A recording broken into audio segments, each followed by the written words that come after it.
Thank you very much indeed for joining us. It's a very snowy journey down to here, so thank you very much indeed for coming down to Aspen 3. We've got a very, very good panel for you with some excellent guests as well, and you're going to hear some very diverse views about bending the curve. Now, what are we talking about here today?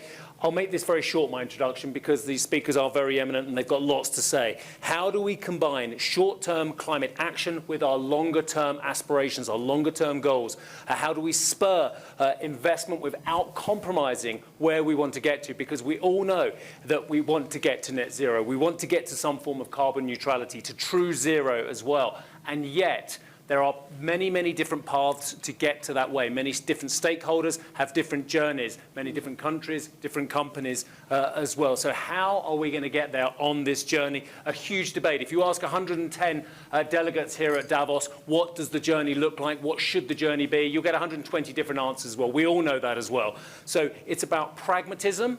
Or is it about pragmatism? Do we actually need to go full pelt for green technologies now as the only way to hit 2030 targets in order to save the planet from a disastrous climate event? Do we need to be pragmatic? Or actually, do we need to consider that there are other things going on? And my goodness me, ladies and gentlemen, the last couple of years have taught us all that there are a lot of other competing factors out there. Dare I say it, the poly crisis, word of the day, mot du jour here at Davos. All I keep hearing is about poly crisis, which is basically just everything that we've been worried about the last couple of years, all combined to make some really, really big concerns for everyone here to debate in Davos as well. What is the role of government as well? And we have Her Excellency here as well from the government of Pakistan to discuss what government can do and how government can work with the private sector as well. So I'm actually not going to talk for any longer now because what I really want to do is get this going and first of all speak to Her Excellency Sherry Rehman, who is the Federal Minister for Climate Change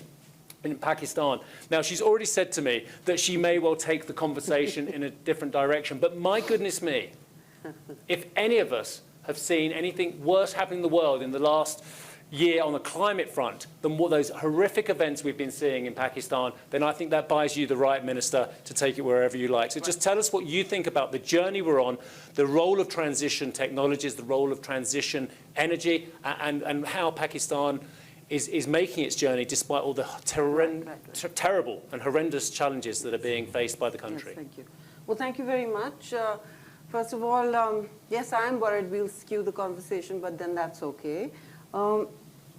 Three things. We've already laid the ground for how I'm coming to you from the ground zero of an actual polycrisis where everything is hitting at the same time, and you're caught up in a race to attack or challenges that are leading one into another. Now, three things. One, you asked, where we can go with this. Governments obviously have a huge role to play in regulating the market, the business sector, and providing incentives from where I come from. And we are on a, I think, fairly ambitious track to a net zero or NDC frame, but all of that takes a huge pause. It takes a huge pause because 1.5 is what we have been talking about. That's the conversation that sets the public sector challenge, right? And that sets the global challenge. Paris is at 1.5, that's the goal. But 1.5, unlike what we said at COP27, is not alive. We are struggling to keep it alive, but it certainly is not. We are hurtling towards a 2.8 or 3-degree world. Now that's very scary. Why? Because it's a race against time for many of us, and simply because we experience the burn, the heat waves, much faster, harder, and in a kind of scale that I don't think the human race has seen. So this year, for instance, 2022, last year, we had no spring. We went straight from winter to summer, extreme weather. 4 heat waves, 53.7 degrees. That is not fit for growing anything, for living anything, or for water to even remain on the soil.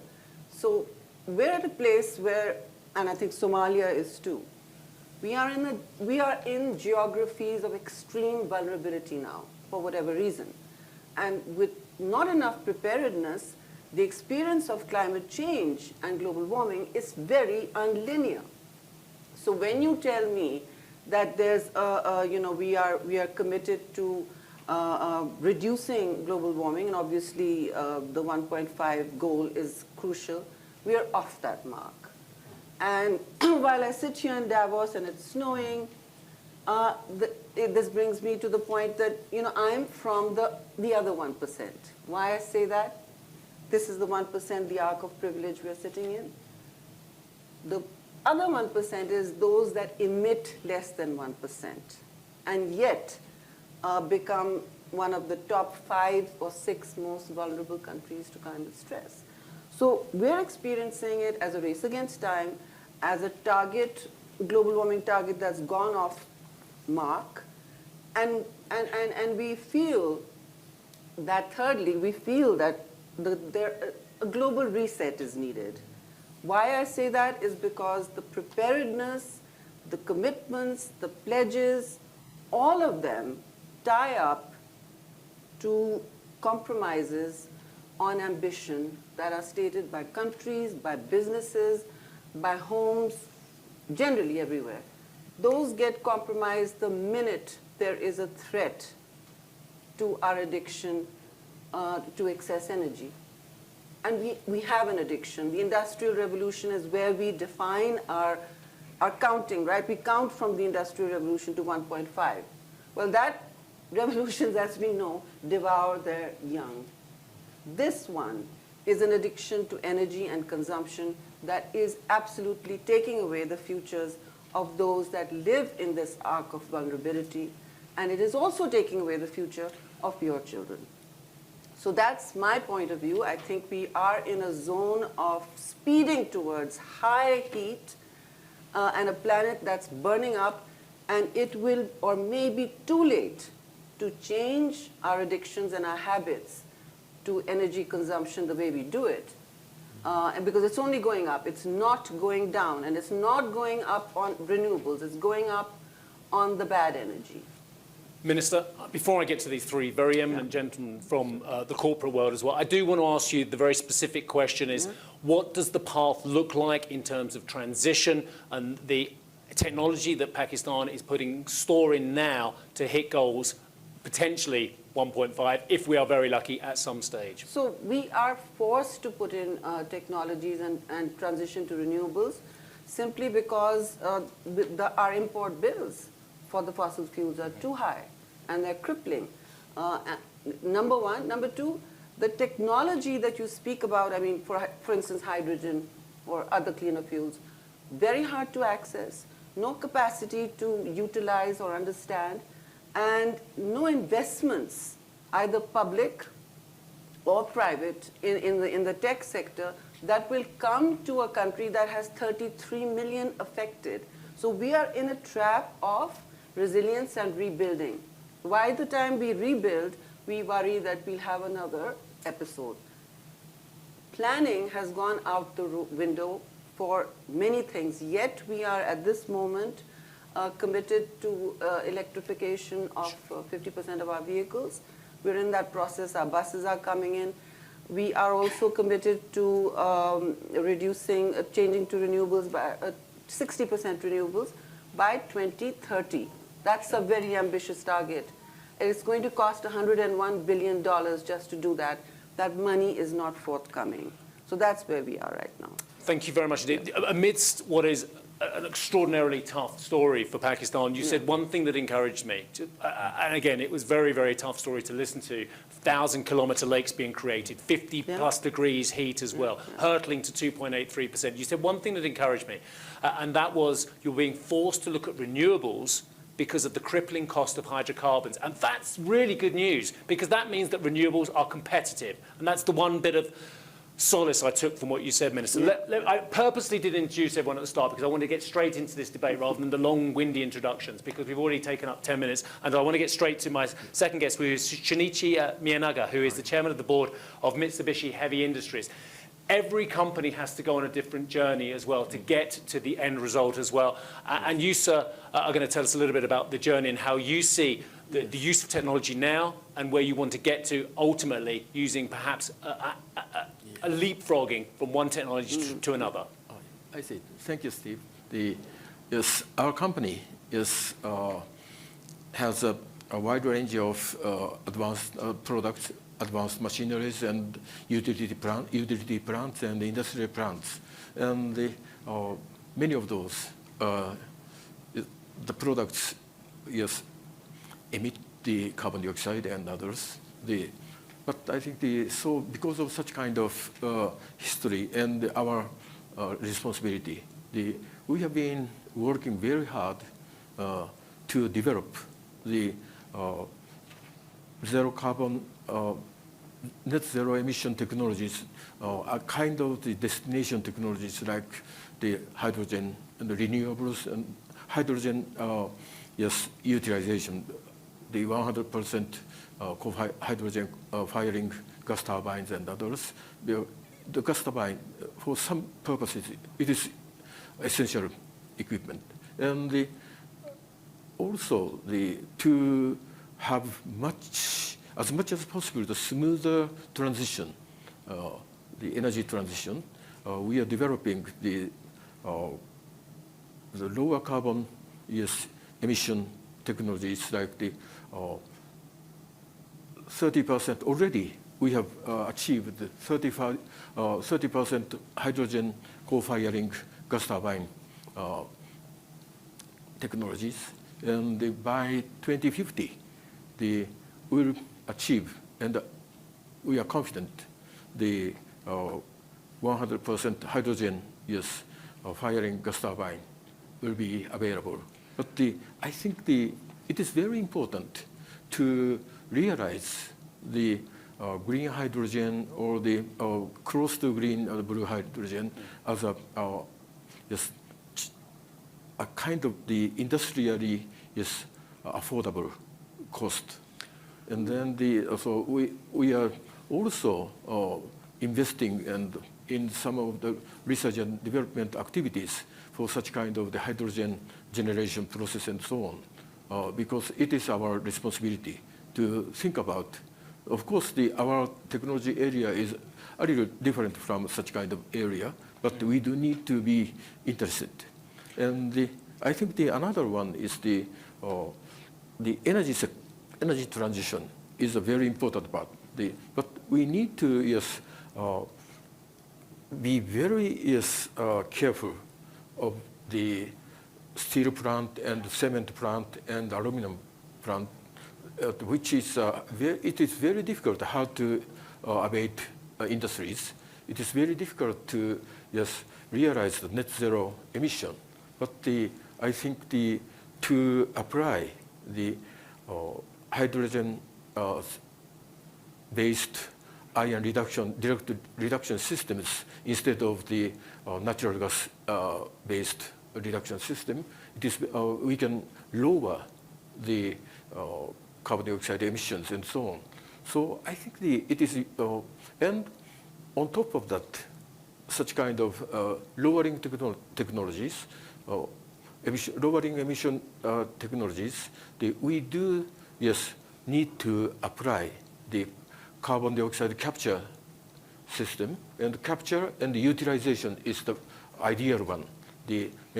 So we are developing the methanation process, and also sometimes it is very convenient if we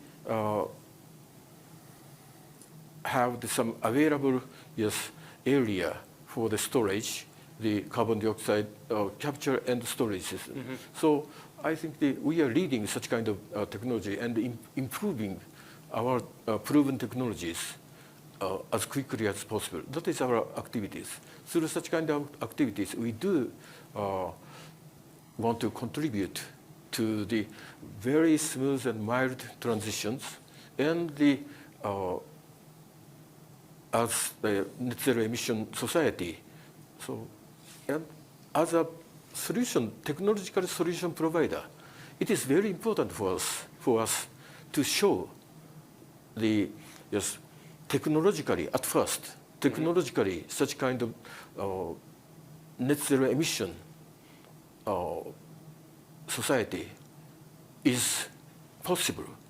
Yeah. And then we are confident to apply and pursue the other kind of social systems and the lower, cheaper hydrogen cost and so on. So this is our responsibility. Thank you very much indeed, sir. And one thing that's come up, obviously, from both of our panelists so far is affordability, the cost of this transition. Before I get to Dolf, I'm going to just ask Lorenzo about some of the technologies and how the transition has looked, because you and I have been talking about this in various panels, at energy conference panels, and indeed at World Economic Forum for many years, actually. We started talking about this a long time ago, and the role of gas in transition as well, and how you can decarbonize gas and decarbonize a lot of these products as well. So Lorenzo, where are we at with the transition in terms of the appreciation of where we're at technologically, what we practically can do with gas and other technologies, and what we need to do next? And I guess I need to ask you, is gas still transition or destination? Well, Steve, good to see you again. And Minister, thank you very much for your opening. And I think you characterized it well. We're not on a path to the 1.5 degrees Celsius. And in fact, it's closer to 2.2, 2.5. And it's clear that if we're going to bend the curve, which is the topic of discussion today, we've got to apply the technology that we have today. I'd remind everybody that an IEA study has already been performed that says you can achieve 40% of the Paris Agreement reduction in emissions from available technology today. We produce that technology. And when you think about valves that don't leak and actually retain the methane instead of exposing it, when you look at the upgrades that can happen in compressors and gas turbines, there is a lot that can be done today. Remote operations, taking away the CO2 and the emissions footprint from activity that's in the field. We can deploy this today, and we are deploying it today, but not enough and not at scale. And as we continue to go forward, there are improvements that are happening, and natural gas is a transition and destination fuel.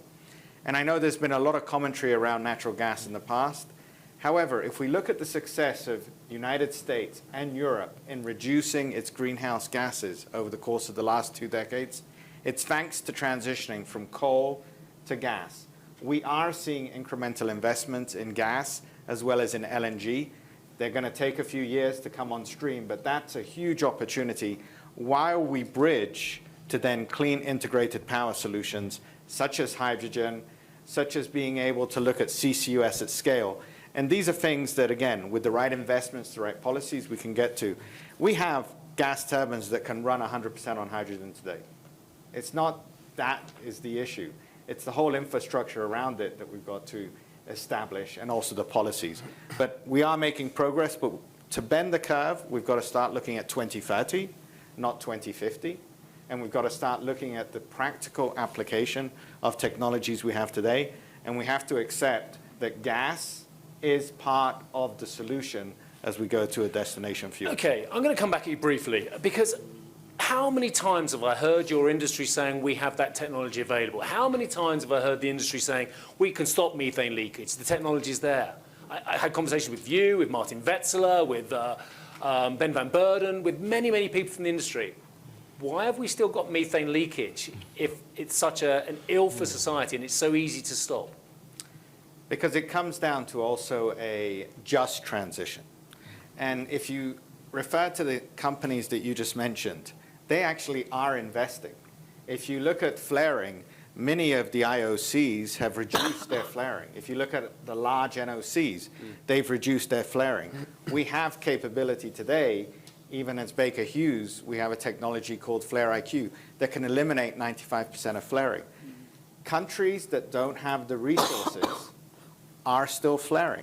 And so you've got to make sure that as you go through the transition, it isn't about the haves and the have-nots. It's about also making sure that there's the investment and the available capital for the deployment of technologies in areas that are still developing. And once again, there it is, the affordability of countries and NOCs who are less fortunate than the big Western companies or the biggest NOCs such as Saudi Aramco to be able to do that and extract at the same time. Dolf, again, I haven't done the big introduction. You all know who these amazing people are as well. The important levers that need to be pulled this decade so that we can bend that curve. You've got some comments on this. Yeah. So for us at Heineken, it's 3 things. It's why, what, and how. The why is abundantly clear, and just listening to the minister is another reminder of that. The what is also clear, and even if there's concerns about not being on the 1.5 degree path, as a company we still try to stay within. We made a commitment of net zero full value chain by 2040, 10 years earlier than the Paris Agreement prescribes. And then we said if we expect that from our full value chain, we need to lead by example for our scope 1 and 2. So we have set a target of net zero in all our production globally by 2030. That's 200 breweries in over 70 countries all over the world, not just in Europe, Northern America. This is more than 20 countries in Africa, more than 20 countries in Asia. Science-based, validated by SBTi. Now the big question is the how. And I think we need to move now also here in Davos, from declaring intent and talking in generalities to really figuring how are we going to do this. The way we went about it ourselves at Heineken is, over the last 18 months, we asked every single brewery director in each of these 70-odd countries to come up with a net zero path, a roadmap how to get your local brewery to net zero. 3 key takeaways. One is you really need to go to the local circumstances. The energy mix and system is different every single country. Our technology in our breweries, because these have been built at different moments, is different. Regulatory frameworks are different. So you really need to go into the specifics of local markets. The other thing is what's very relevant to us, and it may be relevant for others. There's a fundamental difference between electrical power and thermal power. It's like in your house. Your coffee machine, your refrigerator, you charge it with electricity. The heating in your home you do through gas. The same in a brewery. We use about 1/3 electrical power, 2/3 thermal power. The electrical power is actually a bit easier. The destination technology is known, it's solar and wind, and we're really starting to scale that globally. So you get these big purchase power agreements. The first we signed already 6-7 years ago. We do a lot of on-site solar in more and more countries. We just opened a huge solar farm in our brewery in South Africa. One problem is, I just had to check before coming here. In the 70 countries where we're operating, there's 20 countries that legally don't allow PPAs. It's just because of the state-owned company, see it at competition, or whatever the reason may be, good or bad reasons. It's regulatory not possible to do PPAs. Even in some countries, on-site, which you would say, everybody should be happy with on-site solar, which we are financing, even that regulatory can be a problem. So one of the discussions we try to have, we just had a meeting with the IBC, is to really help countries around the world to exchange best practices in terms of regulation. Because the private money is there. There's private money willing to invest in solar, wind. There's the demand is there. We are willing to put long-term 10, 15 years commitment. Regulatory framework is not there. But this is the easy part, electrical power. The thermal power part, that's really hard. Because the destination technologies that the other panelists were talking about, green hydrogen, biomethane, that will really take time. At least it won't help us to go to net zero by 2030. So again, it's really brewery by country, very specific work to identify. One is reduce. By the way, that's maybe the biggest thing we all need to do is reduce energy, identify savings. It's amazing what's happening in Europe. We call it demand destruction, which sounds negative. But actually, we're finding structural ways of reducing our energy needs. So that is one. The other one is electrifying part of your thermal need. Electrical boilers. Heat pumps. There's a lot of development in that area. Another area where probably the technology is not very sophisticated and it is readily available is sustainable biomass. So for example, in Vietnam, there's billions of tons of rice being produced. And the rice husk, that is basically a waste that remains after the production of rice, the farmers are burning it on the field. We are buying up those rice hulls and we are burning it in our biomass boilers, generating sustainable biomass, 100% renewable right now in Vietnam. We're looking at spreading that technology from country to country. So we're really now mobilizing the energy in the company, and it's really bottom up. This is not some folks in the head office in the ivory tower. This is literally thousands of people in those breweries trying to figuring it out. You've given some great examples of the differences in Western Europe and compared to emerging stuff. Thank you for that. Some great examples of some individual technology as well. I'm just going to say, before I ask Dolf one more question, then I'm going to go back to the Minister, because I want to talk about the private partnerships with government. What private sector wants from government. I'm going to ask all of you, and what government wants from private sector, because you want more Heineken-type companies in terms of just going out and being kind of almost doing it on their own without having to wait for government. But sometimes you can't do that in some industries as well. We are going to have questions from you, the audience, via Slido if you want. I'm very aware that we've got 19 minutes left as well, so it's already the time is going very, very quickly. But I think we've already seen some amazing examples of what needs to be done. So if you want to get involved, just start thinking about it, and I will try to get your questions near the end as well. So Dolf, what do you want from governments? You're working in all kinds of jurisdictions as well. You want a clear regulatory path, I guess, as well. That's what everyone wants. We want to know if there can be some more progress on carbon pricing. We want to know just what the ground rules are for the transition. You want consistent government as well. What specifically, though, would you add to that? Look, carbon pricing would be amazing, because then the market will sort this out. But we're not going to wait for that, because that discussion, you know, has been going on for a long time. I was there before Le Bourget having that conversation with many peers of the oil industry as well, and it never happened. What I really would, if there's one wish, it would be that kind of best practice regulatory framework that would allow, you know, private-public cooperation, that would allow private capital to help generate renewable energy. Because the money is there, the investment is there, but you need a stable regulatory framework for it.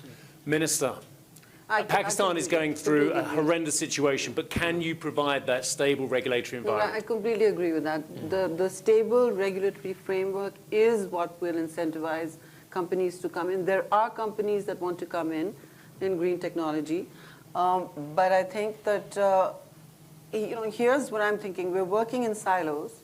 We are working in a race against time.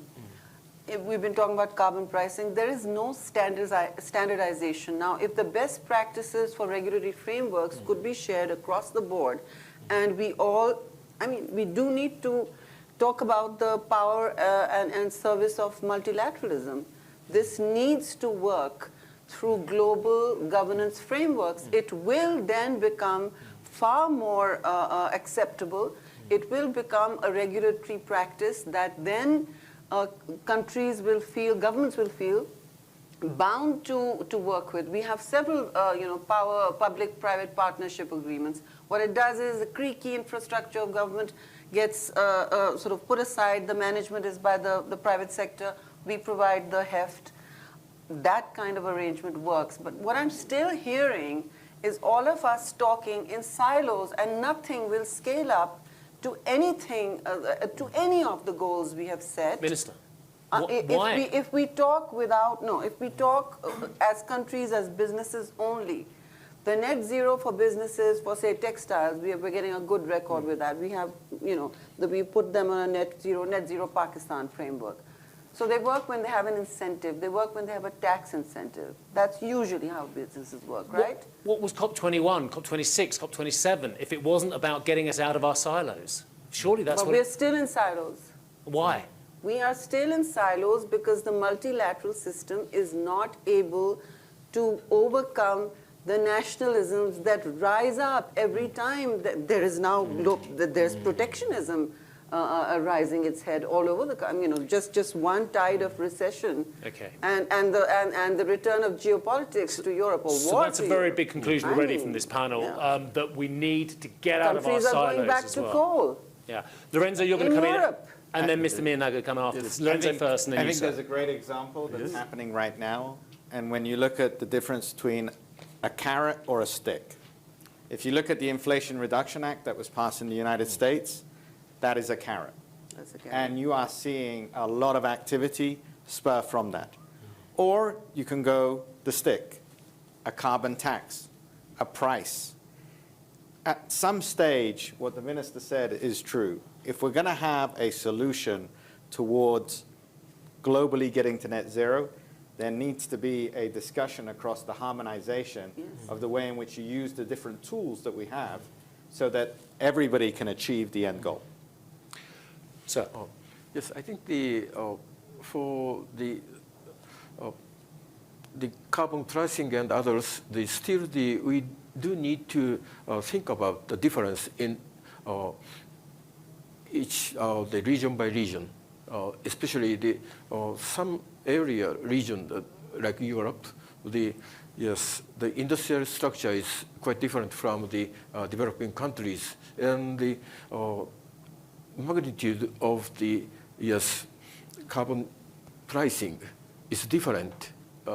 I think in the influencing the economy and the social welfare. So we do need to adjust and think about such kind of difference. And then I think it might be very important to compare what is the very fair or just evaluation of the burden of the carbon, the lowering the carbon dioxide emissions cost to the economy, and maybe some very the wealthy and also the advanced countries like which has already the established very efficient transmission and distribution systems, and in such case the incremental investment is rather small.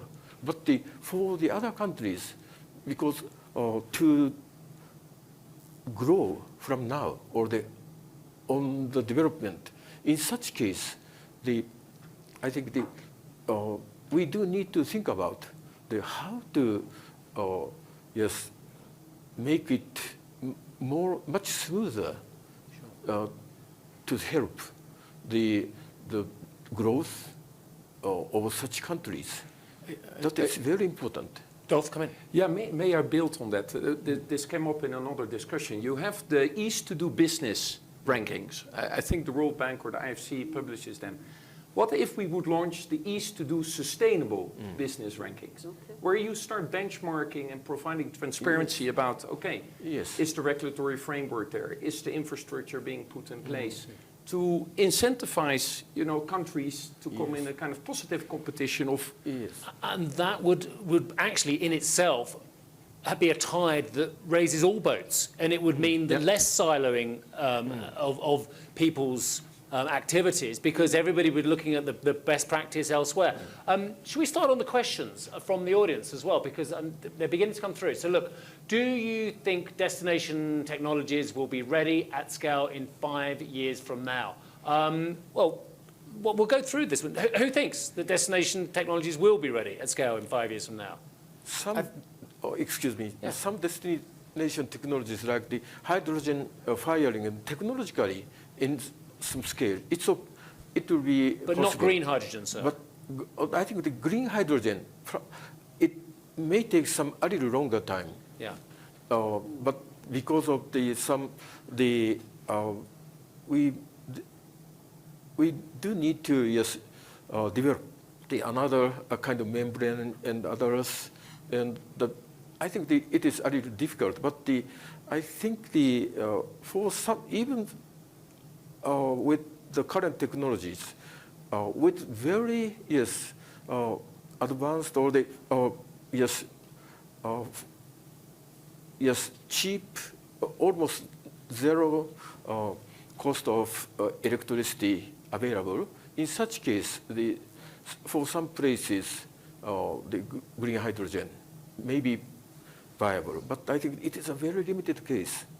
So I think the green hydrogen, we will have to wait a little longer. But I think if we apply a little, very close to a kind of quasi green hydrogen, like the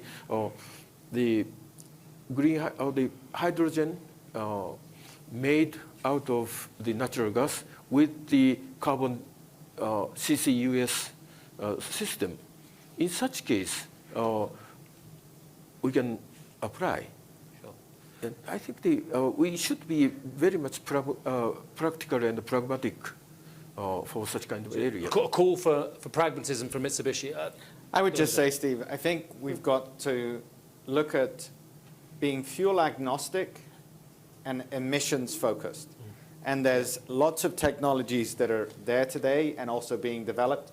And if we decide to just focus on the emissions aspect and the reduction of emissions, you'll see the scalability of those technologies come faster. Some will take a little longer, but the energy mix will continue to evolve. It's not that in 10 years or 20 years, the energy mix will be static. We're going to see new evolutions that continue to come in place, as you've seen with nuclear, et cetera. So we want that to be non-time based, but again, let's focus on emissions and not the fuel type. That's a very important point. If we could lose the top question, because we've answered that one, I want to see what that bottom one says as well, a bit about intolerance. Dolf, which kind of ties into where you're at. You're talking about pure green technologies when you were talking about thermal powers, sustainable biomass, electrification, heat pumps as well.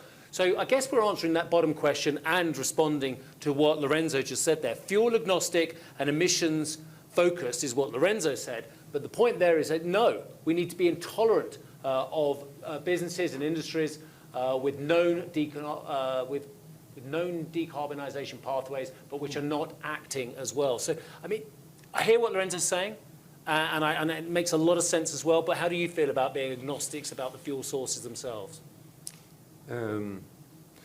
So our experience is, in the end, it's not one thing or the other. And the same brewery in one country or another may use a complete different way of getting there. Right. So you are fuel agnostic? We are solution agnostic, and it's really custom designed to the local circumstance. I'm intrigued by the question, because it's time to be intolerant of business. We're not. I think it probably means with no known no, it means with you know the way forward, you know you can do it, but you're just not moving. Yeah. But we try to be on the right side of things, so I don't find that I should take it personal. But I do worry about that we're always looking for the villain, always rather than unleashing the forces of good. What I find really interesting, over the last 2-3 years, you really started to see investors change. And I really believe over the next couple of years, your cost of capital will be lower if you're doing the right things on the ESG. So it creates a positive incentive to do the right thing. I think, and that's a little bit the IRA. Yeah. It's the carrot. It tries to unleash us the creative, imaginative forces. Ultimately, I believe more in that than rather just go after the bad guys. Yeah, and I hear what you're saying, because the initial response from the EU, wasn't it, from Valdis Dombrovskis, and I think I'm interviewing, so I better be careful, but it was actually, no, we need to kind of think about what punitive stance we need to take back at the USA for doing this, which is going to be bad for our European companies and our European focus. But actually then wiser voices, now, including Mr. Dombrovskis, are now saying, well, actually, no, we need our own version. So that's that positive feedback loop, Minister, that you were talking about, that actually we get out of our silo, someone shows best practice, and then we can all move forward, no? Well, I mean, you said something, you just mentioned doing the right thing. There's clearly a moral imperative here, is there not? Because you're saying doing the right thing. And then, of course, we have to talk about carrots and sticks and all that. But seems to me that the moral imperative just is not enough. So you'll have to create clear incentives and penalties, because this is not working. I mean, this whole conversation, I'm really encouraged to hear business leaders thinking this way, but I think it's not up to businesses alone.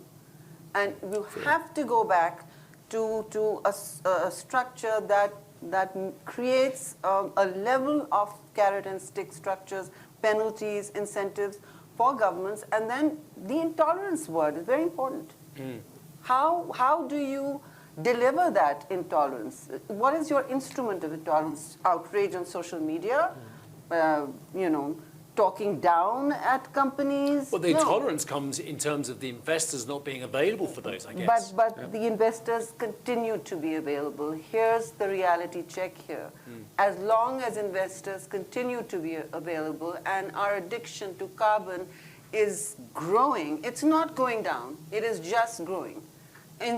On a large scale, on a big trajectory. So while that continues, investors are not going to discourage en masse or large scale turn down. They're not going to bring Let me this just down. ask that question then, They're not. which is startling and worrying and flies in the face slightly of what you said earlier, Lorenzo, because you said actually our energy mix is going to change. And We're I going to do need want you, excuse me, to address that first question. I'm going to get there in a second. You'll get first crack at that one. Yeah, I'm going to take a crack. It's glaring at us, isn't it? It's glaring at us, and it's for you to answer. But look, are we going the wrong way on carbon? I mean, for all of the amazing conversation we've had so far about these amazing technologies, the carrot and stick, the affordability, are we actually increasing our addiction, as you put it, to energy? It is. How does the panel feel about Look that? at look at the data. We have a challenge with population increasing Well, not in China, according to the latest detail. globally. Also, if you look at from developing nations, there is a need for more energy. It's well known that energy demand is increasing. So you've got the challenge of an energy demand increase and having to also successfully complete the transition, which is why the fuel agnostic but emissions focus is so important, because we're going to need a full array of capabilities. Technology is starting to be developed. Do we have to go faster? Yes, but we need that ecosystem of stakeholders together to make it work. You've got some great examples from Heineken, what they've done as a company. Yeah. You've got great examples, Baker Hughes, Mitsubishi Heavy Industries. But at the end, we're just one of examples. You need to scale those examples up, and that's where what the minister says with regards to discussion is important. If I get a brief answer from you, sir, and then we're going to go back to the question that's glaring at all of us on top of the Slido. Yes, and I think I should say the top management of the private company, but I think this climate change and net zero emission efforts is a worldwide and a huge problem and task for us, and we should not blame someone, because who are seen a little delayed or what we should think they are making their best efforts, and sometimes the leaders or the innovators and others may not be rewarded financially very well, but I think it is the responsibility, and in return it is the honor and happiness to be a leader of the technology and to be the system developer and the inventor. And that is the honor of the company. And also the supporting government, each other, is another respectable the organizations. I think that's a really good point, sir, and something that's lost on a lot of business leaders sometimes. Actually, just doing the right thing brings its own rewards. Yes. Minister, you get the final point on should emerging economies use coal and gas until they are developed. No, I want to ask you. Me? Why do I get the final point? No, you gentlemen answer that question. Oh, What's okay. I happening thought in you the wanted to world? answer. Okay, No, right. no, Well, no. I'm asking you. I'm putting you on the mat. well, Go there we on. go then. Yes. Dolf. It's a devilish dilemma, right? Because on one side, every coal we burn, we know it's incredibly bad, and at the same time, who are we to block developing countries from developing? Yeah. So I find it very hard to answer that question. Good for you. Lorenzo? I would agree it's very hard to answer that question. I think we've got to do a better job with the developing and emerging economies so that we can enable them to have cleaner energy. And that means also from an infrastructure, and it's not fair that countries that have had the opportunity to have energy and abundant energy deny the same access to others, but we've got to do it in a just and fair And way. then this is the point of WEF, isn't it? For too long, WEF and international organizations have told the world what to do. Here's what can be done. Use every meeting as a call to action. If developing economies, and they do, obviously need to use coal, they need to use dirty fuel for development, and the historical emitters, the other emitters, those that have made the 99%, we're still under the 1%. We're saying that 1%, not the 99, needs to move the resources to the under 1% to make those transitions. Right now, no one's doing that. So all this is pie in the sky until then. quite extraordinary. Look, I know we've gone over already a little bit, but I'm going to just say to the panel, I'm just going to name them all once because they've been brilliant. And then we're going to get closing remarks from Pedro Gomez from WEF as well. Many, many thanks. Shunichi Miyanaga as well. Lovely to meet you, sir, as well. Lorenzo, always a pleasure. I know we're going to meet again soon in Italy, which I'm very much looking forward to discuss many of these kind of issues. Dolf van den Brink, it's always a pleasure, sir. Thank you for some really concrete ideas of what you're doing and how you're doing it different ways in different countries. And I think that's really important to know as well. And a special thank you to Her Excellency Sherry Rehman as well, because you have made this a very real debate, and that's very important for the World Economic Forum as well. Pedro Gomez is going to make some final comments. Thank you very much, Steve, and of course, thank you to all the panelists. I think you have facilitated a very productive exchange. I hope this is one of the most consequential discussions we have during this week in Davos. We've heard some of the answers to the challenges and opportunities we have if we want to bend the emissions curve today. We also have some questions that are left unanswered. I think that's okay, but I think they need to be treated as a call to action. Yes.